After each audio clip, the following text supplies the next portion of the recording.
I always thought I was good at reading people until I realized I'd spent 7 years being the perfect fool. The night I discovered the truth, I was sitting across from my husband Rick at our usual Thursday dinner with his mother Solstice, watching them talk about me like I wasn't even there. My name is Jacqueline, and I used to be what they called the good wife. You know the type, always smiling, always agreeable, the kind who remembers everyone's birthday and brings homemade cookies to office parties. The type who gets patted on the head a lot. "Jacqueline, dear, pass the salt," Solstice said, not even looking up from her wine glass. "And do try to keep up with the conversation. We're discussing important financial matters." I passed the salt, maintaining my pleasant smile. Rick was already launching into another lecture about portfolio management, his favorite topic when he wanted to make me feel small. "You see, honey, diversification is crucial," he said, using that condescending tone he'd perfected over the years. "That's why I've been moving some of our assets around. Nothing you need to worry your pretty head about." I nodded, playing my part. "Of course, dear. You know I'm terrible with numbers." Solstice smirked. "Thank goodness Rick handles all that. Remember when she tried to do her own taxes, Richard?"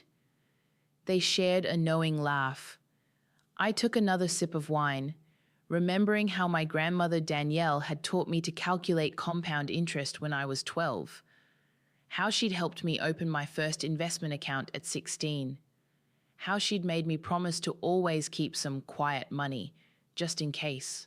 "Speaking of moving money," Rick continued, pulling out his phone, "Mom needs another transfer for her medical treatments." I watched him type in the amount, $50,000, from our joint account. "Oh, Richard, you're such a good son," Solstice cooed, reaching across to squeeze his hand. "These new experimental treatments are so expensive, but they're absolutely essential." I thought about the designer bags I'd seen her carrying last week, the new Mercedes in her driveway, the medical spa appointments she couldn't stop bragging about. "What kind of treatments are these, Solstice?" I asked innocently. "I'd love to hear more about them. Maybe I could come with you sometime." She froze for a split second before recovering. "Oh, darling, they're very complex. You wouldn't understand the medical terminology." "Try me," I smiled, watching her squirm. Rick jumped in quickly.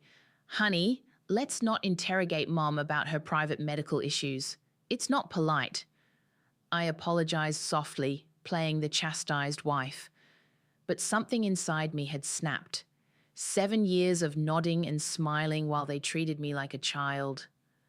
7 years of watching my husband transfer our money to fund his mother's lifestyle under the guise of medical necessity. Later that night, I lay awake listening to Rick's steady breathing beside me. I opened my banking app and started scrolling through our transaction history. The transfers had been going on for years, always to Solstice, always with some vague medical excuse. Hundreds of thousands of dollars vanishing into her bottomless designer purse. My phone buzzed with a text from Wendy, my best friend since college and, more importantly, a tax attorney. "Got those documents you asked for. You need to see this ASAP." I slipped out of bed and went to the bathroom, turning on the shower to mask any noise. Opening the attached files, I felt my hands start to shake. There weren't just transfers to Solstice, there were loans taken out in my name. Credit cards I'd never seen. A second mortgage I'd supposedly co-signed. That's when I realized it wasn't my bank account they were siphoning, it was my trust. And now I was done playing the fool. I looked at myself in the mirror. Really looked, for the first time in years. Behind the perfect makeup and carefully styled hair, I saw my grandmother's eyes staring back at me. Strong eyes, warrior eyes. "Time to wake up, Jacqueline," I whispered to my reflection. "The good wife is dead." I went back to bed and curled up next to Rick, who was still sleeping peacefully, completely unaware that his perfectly crafted world was about to implode. I thought about the inheritance Grandma Danielle had left me, the one I'd never told him about, the one sitting quietly in an offshore account, growing steadily over the years while I played dumb about finances.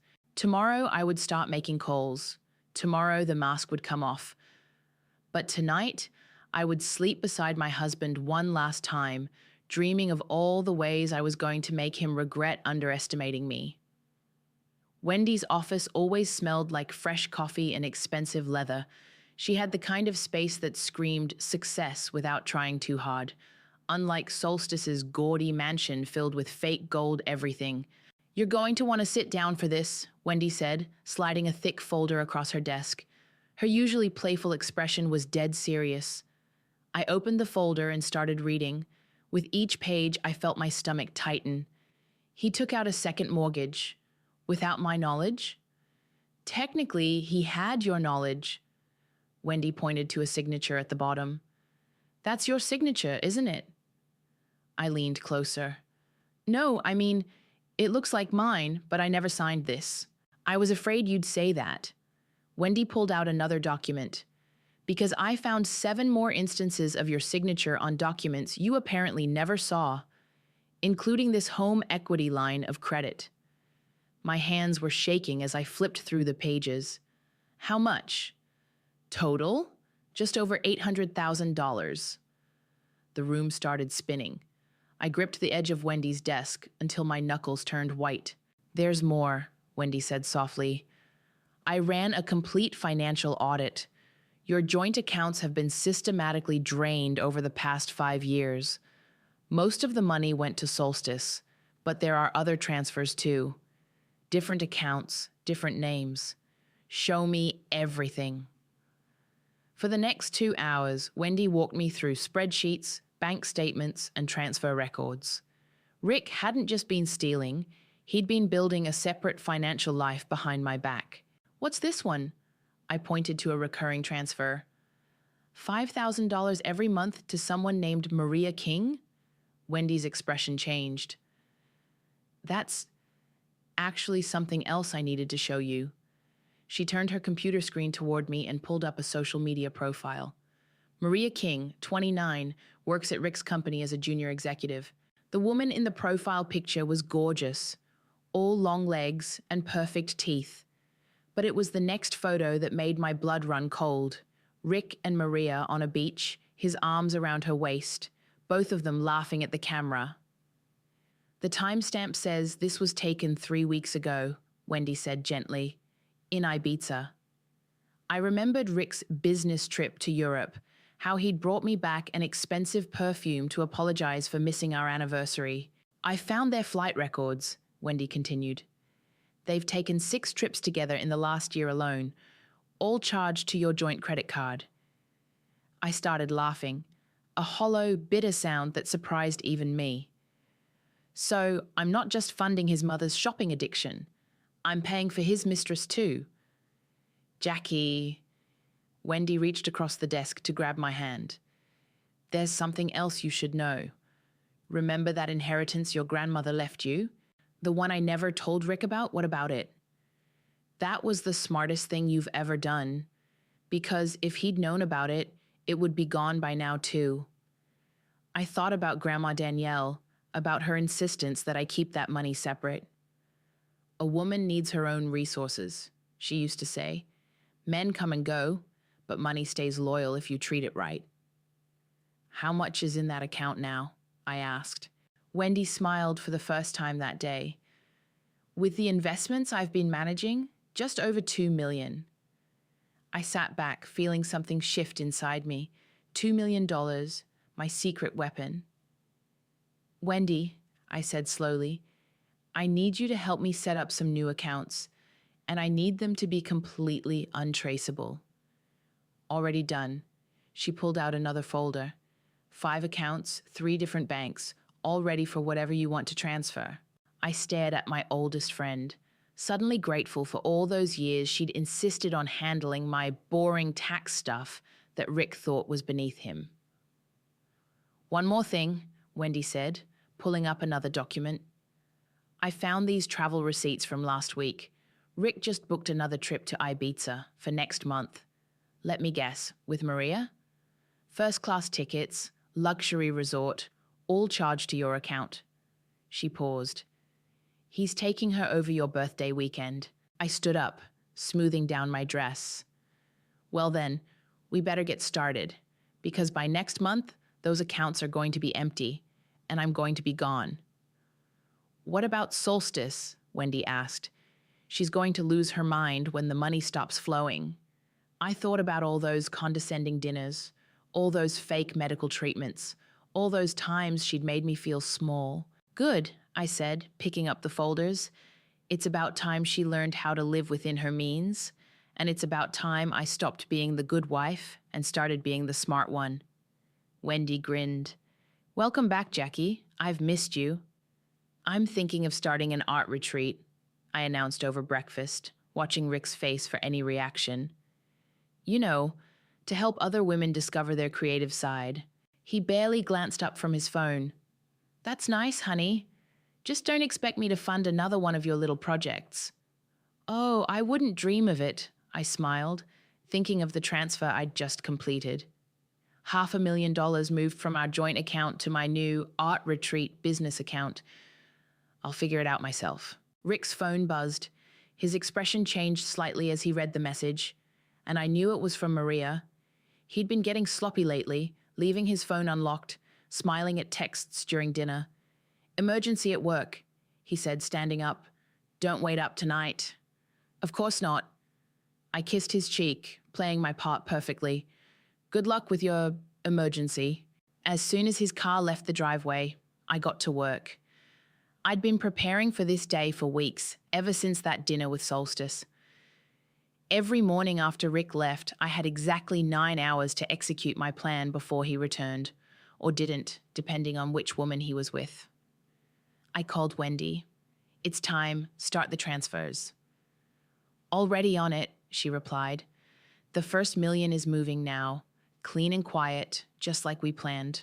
I opened my laptop and started monitoring the accounts. One by one, I watched the numbers change. Joint savings, gone. Investment portfolio, emptied. Stock options, transferred.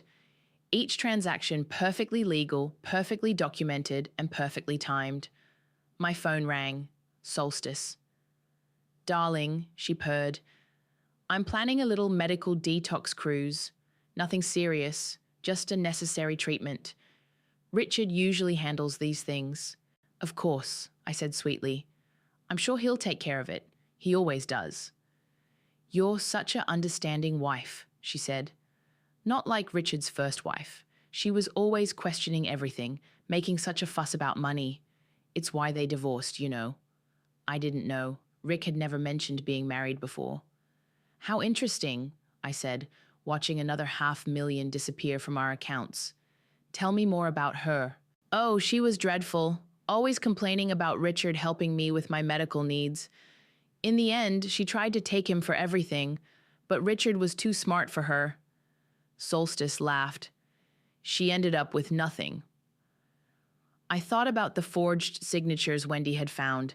How many other women had Rick done this to? That must have been terrible for him, I said, authorizing another transfer. Having someone try to take advantage like that? Exactly. But you're different, darling. You understand family obligations. Speaking of which, about that cruise? Why don't you talk to Rick about it tonight? I'm sure he'll be happy to help. After hanging up, I called Wendy again. I need you to find Rick's first wife. Already did, she replied. Amanda Torres. Lives in Phoenix now. Want her number? 20 minutes later, I was listening to Amanda's story. It was eerily familiar. The forged signatures, the drained accounts, the gaslighting about finances. She'd tried to fight back, but couldn't prove the fraud. Rick and Solstice had destroyed her in court. I wish I'd been smarter, Amanda said. I wish I'd gathered evidence first. Like bank records? I asked. Transfer documentation? Forged signatures? There was a long pause. You're not really starting an art retreat, are you? No, I admitted. I'm ending a marriage. Good, she said firmly. Take him for everything. By afternoon, most of the transfers were complete. I'd moved nearly every penny we owned into my new accounts, leaving just enough to avoid suspicion for a few more days. Right on schedule, Rick texted that he'd be working late again. I went to our bedroom and opened his closet, pulling out the shoebox he thought I didn't know about. Inside were more bank statements, more evidence of his double life. I photographed everything, then put it back exactly as I'd found it. My phone buzzed. Wendy again. "Final transfers are done," she said. "You're officially $2 million richer than you were this morning, plus your grandmother's inheritance." "And the documentation?" "All filed. Everything looks completely legitimate. When Rick finally notices, it'll be too late." I walked to the window and watched the sunset, remembering Grandma Danielle's words. "Money is like water, sweetheart. It flows where you direct it. Just make sure you're the one holding the hose." Somewhere across town, Rick was probably with Maria, spending what he thought was our money. Somewhere else, Solstice was booking her cruise, confident in her son's ability to fund her lifestyle. Neither of them had any idea that the well had run dry. I poured myself a glass of wine, the expensive kind Rick always said I couldn't appreciate, and raised it to Grandma Danielle's picture on the wall. "The quiet money stays quiet," I whispered, "until it doesn't." Walker's law office was exactly what you'd expect from a top divorce attorney, all mahogany and quiet confidence. He reviewed the documents spread across his desk, occasionally nodding as if confirming something he already knew. "Everything's in order," he said, looking up at me. "The financial documentation is particularly thorough. Your friend Wendy does excellent work." "So we can proceed?" He leaned back in his chair. "We can file today if you want. But are you sure about the timing? Once we serve him the papers, there's no going back." I thought about Rick's business dinner last night, how he'd come home smelling of unfamiliar perfume, how he'd barely looked at me as he stumbled to bed. I'm sure, and I want to file before he leaves for Ibiza next week. Walker raised an eyebrow. "The trip with Ms. King?" "The very one," I smiled. "Let's make sure he has something else to think about on his romantic getaway." As if on cue, my phone buzzed. Rick's face flashed on the screen. "Honey," his voice was tight, controlled. "Did you transfer money out of our joint account? I'm trying to make a payment, but it's saying insufficient funds." "Oh?" I kept my voice light, casual. "That's strange. Maybe call the bank?" I did. They said there was a large transfer last week to some kind of business account. "The art retreat," I said smoothly. "Remember? I told you about it over breakfast. You said to figure it out myself." A long pause. "How much did you transfer?" "Don't worry about it, dear. Nothing you need to concern your handsome head about." I used his own condescending tone back at him. "I'm sure you have more important things to focus on, like your upcoming trip to Ibiza." The line went dead. Walker was watching me with something like admiration. "You've been planning this for a while, haven't you?" "Since the day my grandmother died," I admitted. "She left me a letter with her will. It said, 'They'll only respect your silence when it costs them something.'" Smart woman. She was. I reached for the divorce papers. She also taught me that timing is everything. Just then, my phone exploded with notifications. First, a text from Wendy. "Rick's trying to access the transferred funds. Bank shut him down. He's losing it." Then Solstice. "Richard says there's a problem with the cruise payment. Call me immediately." Finally, an email from Rick's company account. "What the hell are you doing? That money was for business investments." Walker read the messages over my shoulder. "Looks like they're figuring it out. Want me to serve him the papers at home or at work?" "Neither," I smiled. "Serve them at his mother's house. Tonight. She's hosting a dinner party for her country club friends." "That's cruel," Walker said, but he was grinning. "I like it." The rest of the day passed in a blur of signatures and legal documents. Rick called 17 times. I let each call go to voicemail, saving them as evidence of harassment. Solstice left increasingly hysterical messages about her cruise deposit. At 7 p.m., my phone lit up with a video call from Wendy. She was watching Solstice's house from her car. "You're missing quite a show," she said, turning her phone toward the front door. The process server was standing there, divorce papers in hand, while Solstice screamed about ruining her dinner party. Rick appeared in the doorway, face red with rage. He snatched the papers, tearing open the envelope. I watched his expression change as he read, confusion, then shock, then something close to fear. "Holy shit," Wendy whispered. "He just went completely white." "Keep recording," I said quietly. "Document everything." Rick stormed out of the house, phone in hand. Right on cue, my phone started ringing. "Should I answer?" I asked Walker, who was still sitting across from me. He shook his head. "Let him sweat. Right now, he's realizing that every account is empty, every credit card is maxed, and his mistress's vacation is canceled. Let him process that before you talk." My phone buzzed again, a text from Maria. "Rick says you froze the accounts. What about my trip? He promised me." I showed Walker the message. He laughed. "Want to bet how long before she dumps him?" "I give it 24 hours, I said. "Less if Solstice's dinner party guests start gossiping about the divorce papers." Another text from Wendy. "Solstice just fainted dramatically on her front porch.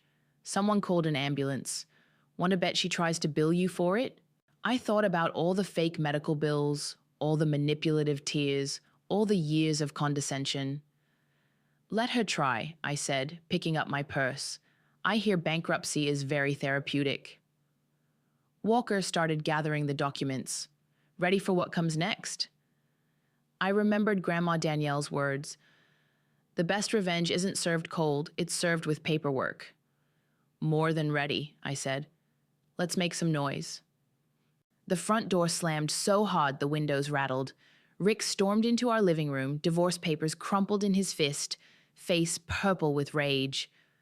"What the hell do you think you're doing?" he shouted. I didn't look up from my laptop. "I'm updating my LinkedIn profile. Apparently I'm quite good with financial management." "This isn't funny, Jacqueline. Where's the money?" "Which money?" I asked innocently. "The money you've been sending to your mother? The money you've been spending on Maria? Or the money you forged my signature to access?" He froze. "You don't know what you're talking about." "Really?" I opened a folder and started laying out documents on the coffee table. "Here's a statement showing transfers to Solstice, over $2 million in the past 5 years. Here are the credit card bills from your trips with Maria.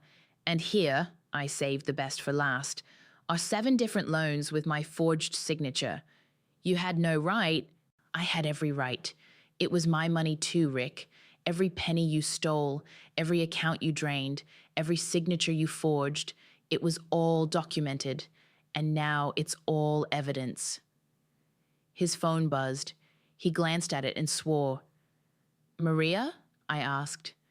"Let me guess. She's not happy about the cancelled Ibiza trip." The doorbell rang. Rick moved to answer it, but I was faster. Solstice burst in, still wearing her dinner party dress, mascara streaking her cheeks. "You ungrateful little witch," she screamed. "Do you know what you've done? My guests saw everything. I had to fake a medical episode just to save face."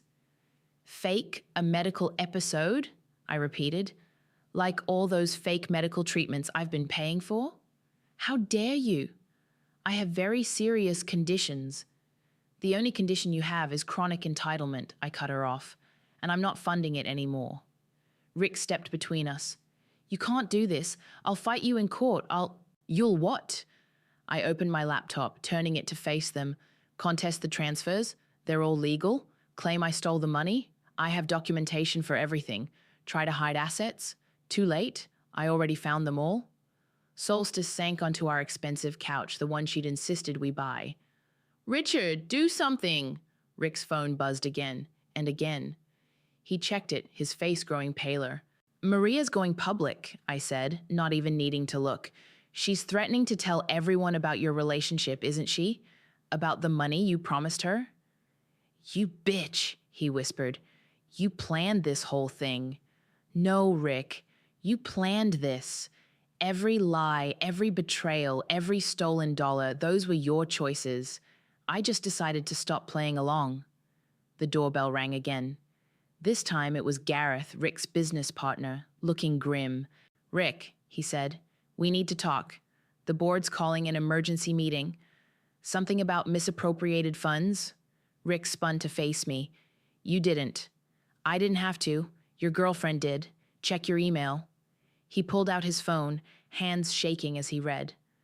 Maria had forwarded every email, every promise of investment capital, every transfer to the company board. "You're finished," Solstice hissed at me.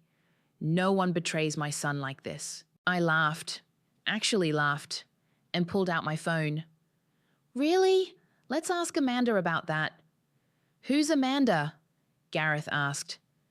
"Rick's first wife," I said, "the one he and Solstice bankrupted.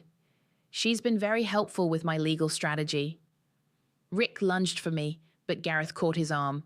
"Don't," he warned. "You're in enough trouble." Solstice started crying, loud theatrical sobs. "My cruise deposit, my medical treatments, how will I survive?" "Get a job," I suggested. "I hear Walmart is hiring greeters." Rick's phone was buzzing constantly now. Maria's messages had gone viral within the company. Gareth was trying to pull him toward the door, talking about damage control. "This isn't over," Rick threatened. "Actually, it is." I pointed to the divorce papers. "Sign them now or I release everything. The forgeries, the affairs, the fake medical bills. Every detail goes public." "You wouldn't dare." I picked up my phone. "Try me." For a moment, nobody moved. Then Rick grabbed the papers and a pen, scrawling his signature with shaking hands. "I hope you're happy," Solstice spat. "You've destroyed everything." "No," I said quietly. "You did that yourselves. I just stopped enabling it." After they left, Rick with Gareth, Solstice still wailing about her ruined dinner party, I poured myself a glass of wine and called Wendy.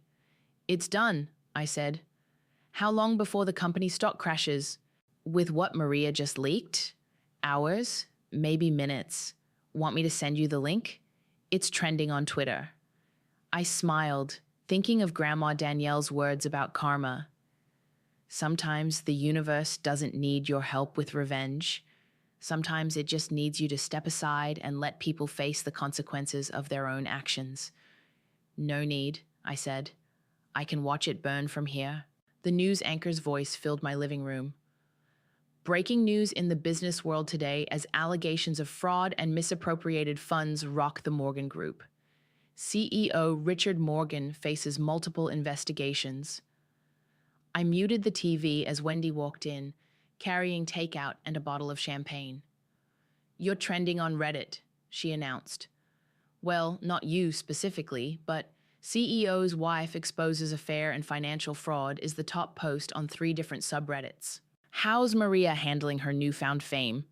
Wendy pulled out her phone.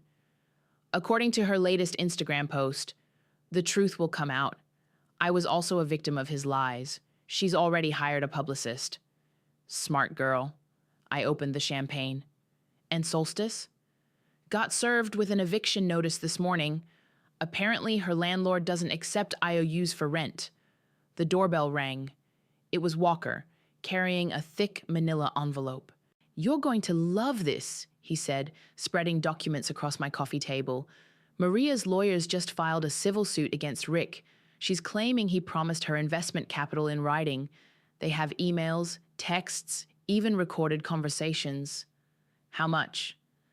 $3 million, plus damages." Walker helped himself to champagne. "But that's not the best part. The SEC is investigating him for securities fraud. Seems he was running a little Ponzi scheme on the side." My phone buzzed, a text from Amanda, Rick's first wife. "Just saw the news. Thank you." Wendy peered over my shoulder at the message. "She should thank Maria. That girl kept receipts for everything." "Speaking of receipts," Walker pulled out another document. "Solstice tried to file an emergency injunction claiming you owe her medical support. Judge threw it out in record time." I thought about feeling guilty, watching their world implode. But then I remembered all the times they'd laughed at me over dinner, All the condescending pats on the head, all the lies. The TV caught my attention again. Rick was trying to push through a crowd of reporters outside his office building. "Mr. Morgan, what do you say to allegations that you embezzled company funds to support multiple affairs? Mr. Morgan, did you forge your wife's signature on loan documents? Mr. Morgan, is it true your mother's medical treatments were actually covering luxury vacations?" Rick looked directly into the camera, and for a moment I saw real fear in his eyes. He knew it was over. My phone rang. Solstice. "Don't answer it," Wendy warned. "Oh, I want to hear this." I put the phone on speaker. "You vindictive little snake," Solstice hissed. "Do you know what you've done? The country club canceled my membership. My friends won't return my calls. I had to cancel my personal shopper." "Tragic," I said dryly. "Have you tried Goodwill? I hear they have great deals." "This isn't funny. Richard's accounts are frozen. The bank is questioning my medical expenses. They want receipts." Imagine that. A bank wanting proof before handing over money. How unreasonable. "I'll sue you," she threatened. "I'll tell everyone what a horrible wife you were." "Go ahead. I'm sure the press would love to hear your side. Right after they finish investigating those medical treatments you claimed as tax deductions." She hung up. Seconds later, my phone buzzed with a text from Maria. "Can we meet? There's more you should know." Walker raised an eyebrow. That could be interesting. An hour later, Maria sat across from me in a quiet cafe, looking nothing like her Instagram photos. Her perfect makeup couldn't hide her exhaustion. "He promised to leave you," she said, stirring her untouched coffee. "Said you were just a placeholder, that once his big investment paid off, we'd be together. Let me guess, the investment required more capital than he had?" She nodded. "He said if I helped him move money around, proved I could be trusted, we'd have everything. I was stupid." "No," I said. "You were manipulated, just like I was, just like Amanda was. The SEC interviewed me this morning." Her voice cracked. "They have evidence he was running the same scheme with other women. At least 5 of us." My phone buzzed again. A news alert. Rick's company stock had dropped 70% in 2 hours. The board had called an emergency meeting. "You should go public," I told Maria. "Tell your story first, before he tries to paint you as the villain." She looked up, surprised. "You'd support that? Even after—" "We were both played. The difference is, you kept evidence." After Maria left, I called Walker.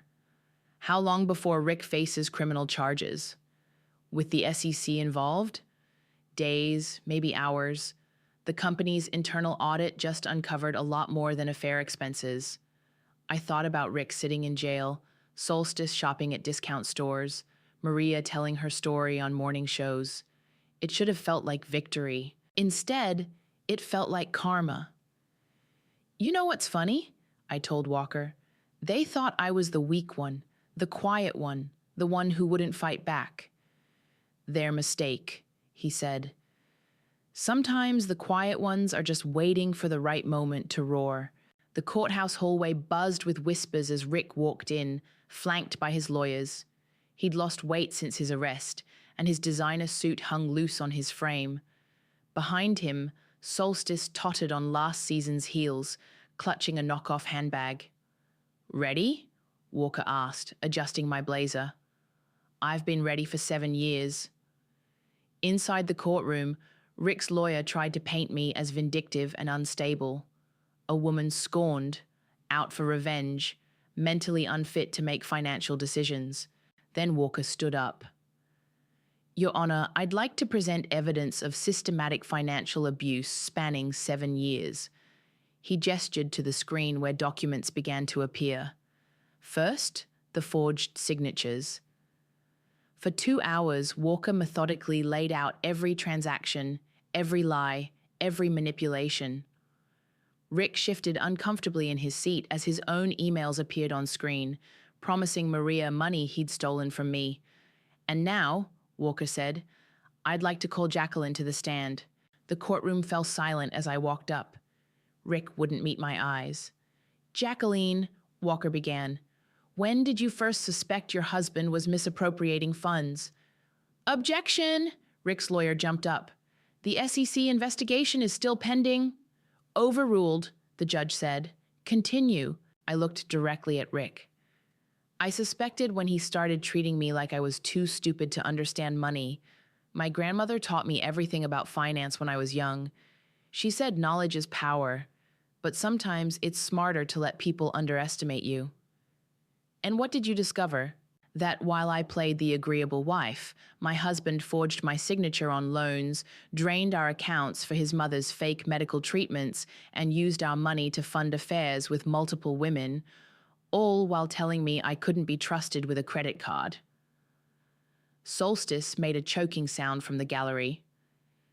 Your Honor, Rick's lawyer interrupted, my client's mother has legitimate medical needs.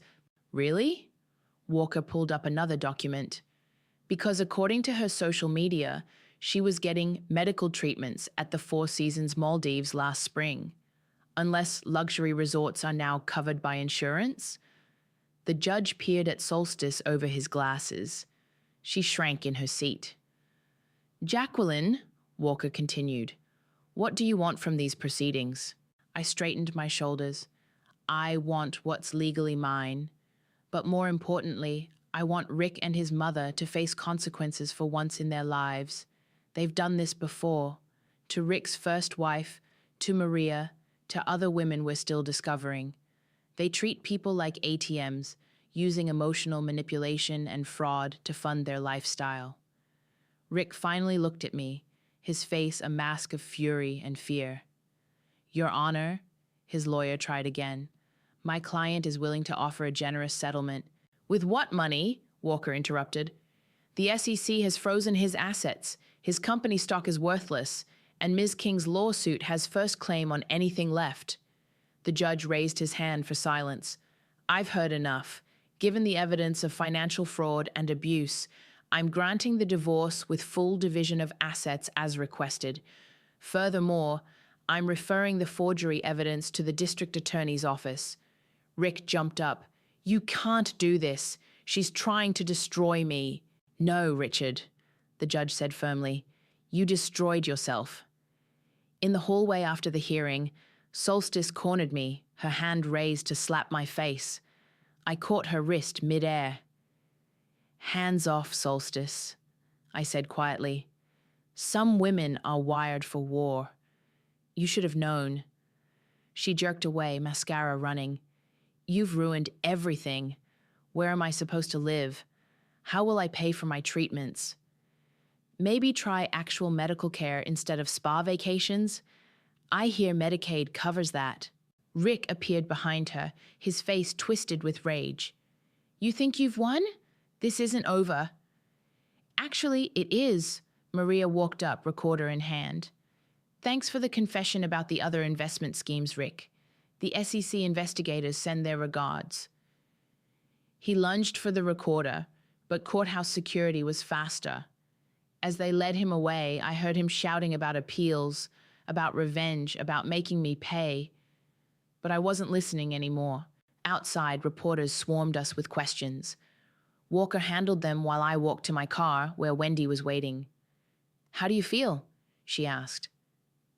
I thought about Grandma Danielle, about her lessons in finance and fortitude, about how she'd taught me that sometimes the strongest move is to wait, watch, and let people reveal their true nature. I paused, searching for the right word. Free. My phone buzzed. Another news alert. Rick's company had filed for bankruptcy. The board had voted unanimously to remove him. Federal charges were pending. You know what's funny? I told Wendy as we drove away. They thought money was power. But real power? It's having the patience to wait for the perfect moment to show them exactly who you are. And who are you? She asked. I smiled, thinking of all the women Rick and Solstice had underestimated over the years. I'm the quiet one who roared. The ocean breeze carried the scent of salt and new beginnings through my apartment windows. I sat at my desk, reading emails from women across the country who'd found my financial literacy blog. "Your story saved me," one wrote. "I recognized my husband's patterns in Rick's behavior. I'm meeting with a lawyer tomorrow." My phone buzzed. A news alert about Rick's sentencing. 5 years for fraud, with more charges pending. The comments section was filled with stories from other women he'd scammed over the years. A knock at the door interrupted my reading. It was Maria, looking relaxed in jeans and a casual sweater. "Your article went viral," she said, holding up her phone. "The one about recognizing financial abuse." "Yours too," I replied. "The interview you gave about being groomed for investment fraud? It's helping a lot of people." She sat down on my couch, the same one I'd taken from the house just to spite Solstice. "Did you see the video of Solstice getting kicked out of the country club?" "Wendy sent it to me. Apparently bounced checks aren't acceptable payment for membership dues." "She's working at a department store now," Maria grinned.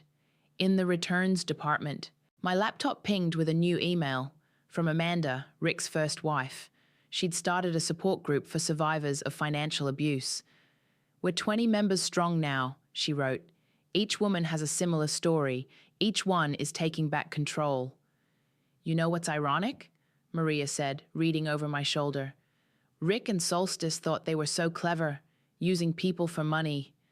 But in the end, their victims became their worst nightmare. Women who learned from their mistakes." The doorbell rang again. This time it was Wendy, carrying files and wearing her "I mean business" expression. "The SEC wants to interview you again," she said. "They're building cases against 3 more executives who were running similar schemes. Turns out Rick's playbook wasn't original." "Neither was his taste in watches," Maria added. "The auction house just sold his collection, mostly fakes apparently." I opened my laptop and pulled up the website I'd been working on. Quiet Money, Financial Literacy for Loud Lives. "What do you think?" I asked them. "Ready to help other women learn what we learned?" "About money?" Maria asked. "About everything. About recognizing manipulation, about documenting abuse, about finding your voice." Wendy picked up one of the course outlines I'd drafted. "You're really doing this? Teaching women how to protect themselves? Why not?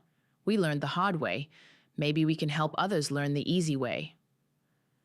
My phone buzzed with a text from Walker. Rick's appeal was denied. He's being transferred to federal prison tomorrow. Another text followed immediately. Solstice tried to claim emotional distress damages. Judge laughed her out of court. "They never thought we'd fight back," Maria said quietly. "Any of us. They thought we'd stay quiet, stay scared. That's why they lost," Wendy added. "They didn't realize that quiet doesn't mean weak." I walked to my bedroom and opened the small safe where I kept Grandma Danielle's letters. The last one she wrote me felt different now.